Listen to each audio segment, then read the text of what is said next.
मीठे बच्चे, तुम्हें सदा सर्विस के ख्यालातों में रहना है। बुद्धि में हर वक्त रहे कि मैं कैसे अन्य आत्माओं की रूहानी सेवा करूं। ज्ञानी तो आत्मा बनना है, नॉलेज मैक्सिमम गेन करनी है, स्पिरिचुअल नॉलेज, और कभी भी टाइम वेस्ट नहीं करना है, क्योंकि जो टाइम वेस्ट करते हैं वो स्वयं वेस्ट हो जाते हैं। आज की मुरली का प्रश्न है, जो ज्ञानवान बच्चे हैं उनकी निशानी क्या होगी। जो ज्ञानवान बच्चे हैं, एक तो वो सदा सेवा में लगे रहेंगे। सेवा सेवा सेवा, यही उनका स्लोगन होगा। अविनाशी ज्ञान रत्नों का दान करने में उन्हें बहुत खुशी महसूस होगी। जो परम पिता परमात्मा से हम ज्ञान रत्न ले रहे हैं, उनका वो दान करते रहते हैं। उनसे भगवान भी हमेशा खुश रहता है। वो कब खाने और पहनने आदि के ख्यालातों में समय नहीं गवाते।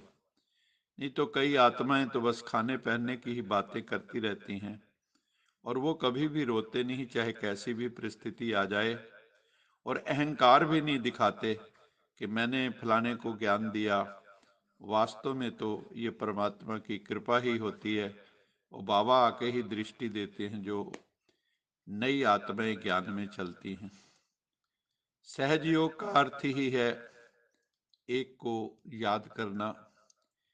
एक बाप, दूसरा न कोई, तन मन धन सब तेरा, मेरा कुछ नहीं, तेरा तुझको अर्पण क्या लागे मेरा। ऐसे ट्रस्टी बनकर, डबल लाइट बनकर रहने वाले ही सहज योगी हैं, जिनका मार्ग ज्ञान से प्रशस्त होता है, और जो अपना दिमाग हमेशा लाइट रखते हैं, लाइट हेडेड हैं, जो वही सहज योगी हैं। सहज योगी बनने की विधि है, एक परम पिता परमात्मा को हर पल याद करना, और एक में ही सब कुछ अनुभव करना। एक को ही अपना संसार समझना। बाप ही संसार है, तो फिर याद सहज हो जाती है। हमने आधा कल्प मेहनत की, अभी बाप शिव बाबा आकर हमें मेहनत से छुड़ाते हैं। लेकिन यदि फिर भी मेहनत करनी पड़ती है, तो उसका कारण है अपनी कोई ना कोई हमारी भीतर कमजोरी है। पहले अपनी कमियों कमजोरियों को आइडेंटिफाई करना है, चेक करना है, और फिर स्वयं को चेंज करना है, उस कमजोरी को दूर करना है। कमजोरी दूर होगी तो हम शक्तिशाली आत्मा बन जाएंगे। ज्ञानी तो आत्मा परमपिता परमात्मा को अति प्रिय लगते हैं। बाबा ने कहा, इसका मतलब ये नहीं कि दूसरे प्रिय नहीं हैं। सबकी सर्विस बाबा को दिखाई पड़ती है। बाबा से कोई पूछे मैं दिल पर चढ़ा हुआ हूं, तो बाबा बता सकते हैं कि बाबा किस पर खुश हैं।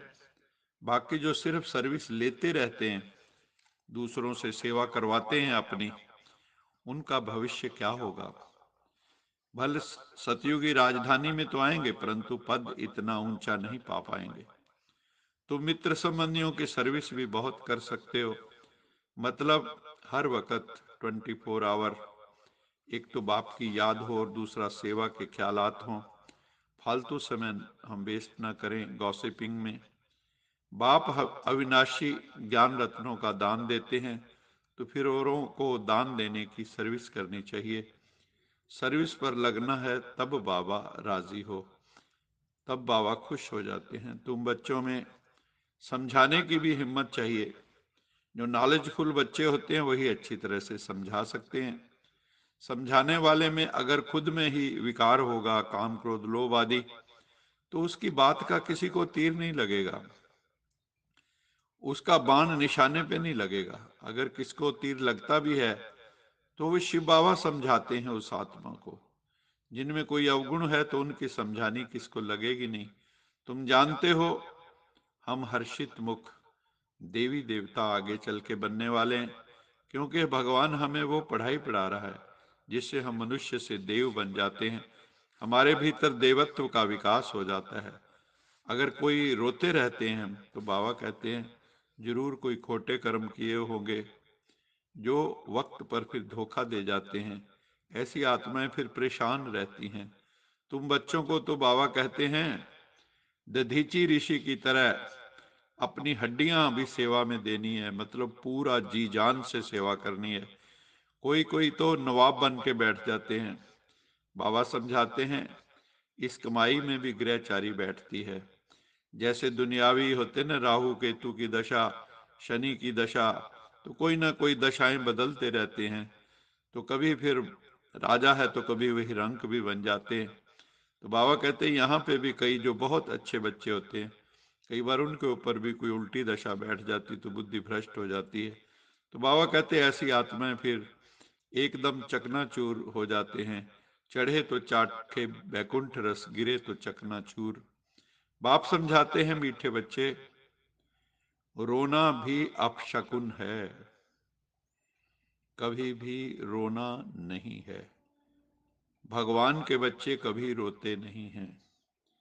ये तो बेहद के बाबा का घर है, शिव बाबा का घर है। जो खुद रोते हैं वो औरों की सेवा करके उनको क्या हंसाएंगे। और हमारा काम क्या है?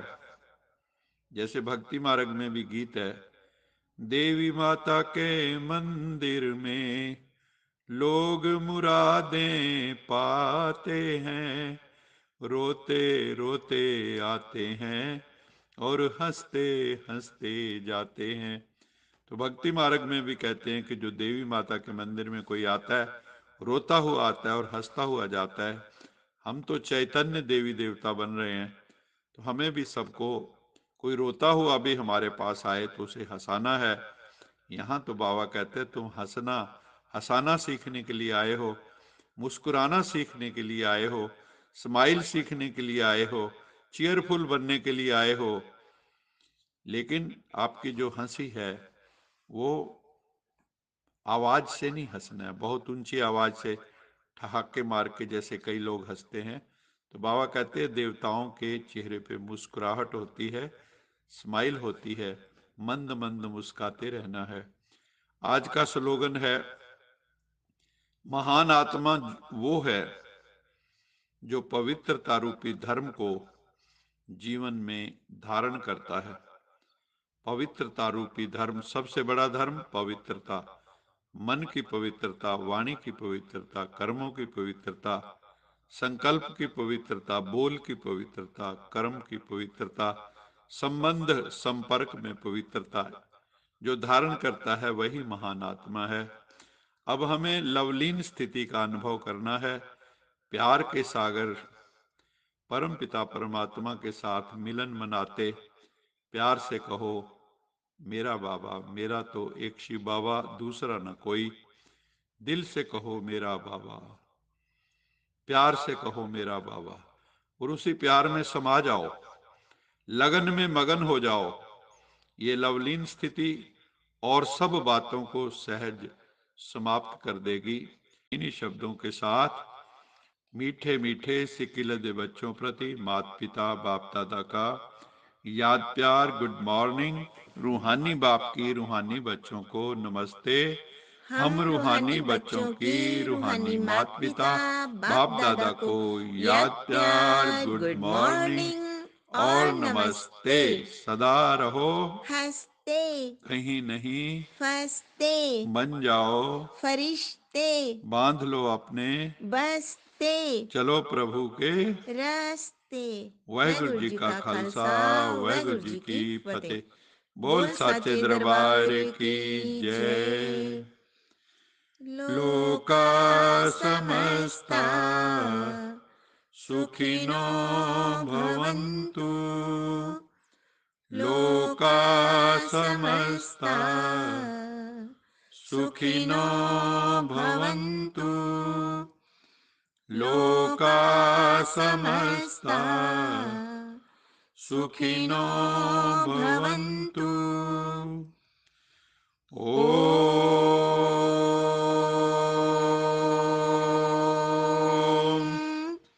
शांति